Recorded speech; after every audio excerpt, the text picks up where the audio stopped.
সুপ্রিয় দর্শক বন্ধুগণ, আমরা সবাই জানি যে মসজিদের ইমামকে ইসলামিক দৃষ্টিতে ধরা হয় একজন নেতা হিসেবে, কিন্তু বর্তমান সময়ে এই নেতাদেরকে দেখা যাচ্ছে যে তারা করছে জঘন্য রকমের কাজ এবং করছে পরকীয়া। আর এইরকম পরকীয়া করার ফলে একজনের কারণে দোষারোপ করা হচ্ছে পুরো হুজুর জাতিকে, যেটা যুক্তিসঙ্গত নয়।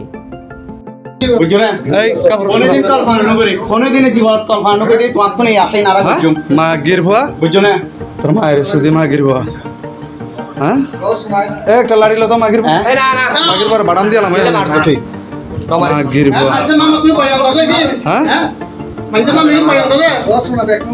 আসলে আর কিছু মানুষের আজ বলবে মাগির তোর মায়ের সঠিকভাবে একবার ছুরি মারি মাগির একবার ছুরি মারি দিম তোর মায়ের সুদি মাগির একবার ছুরি মারি দিম তোর জান শেষ করে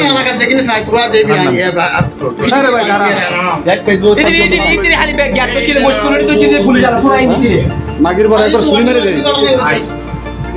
না না মাগির পর কুরবান দিয়া লাই মাগির পর কুরবান দিয়া লাই মাগির পর মাগির পর একবার কুরবান দিয়া লাই মাগির পর ল্যান্ডার পাই লাই না না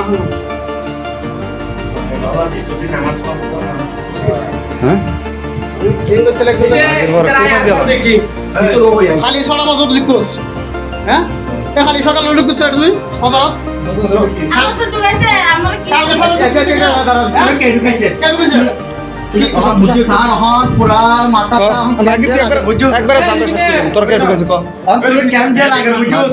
মসজিদের পুরা সেকশন পুরা মানে মান সম্মান। সুপ্রিয় দর্শক বন্ধুগণ, আজকের এই ভিডিওটির মধ্যে আমরা দেখতে পাচ্ছি যে একজন মসজিদের ইমাম তার ব্যক্তিগত কক্ষে একজন নারীকে নিয়ে এসেছে পরকীয়া করার জন্য। আর এই পরকীয়া করতে গিয়ে হাতে নাতে উলঙ্গ অবস্থায় ধরা পড়ে স্থানীয় লোকজনের কাছে ওই ইমাম এবং তার নারী।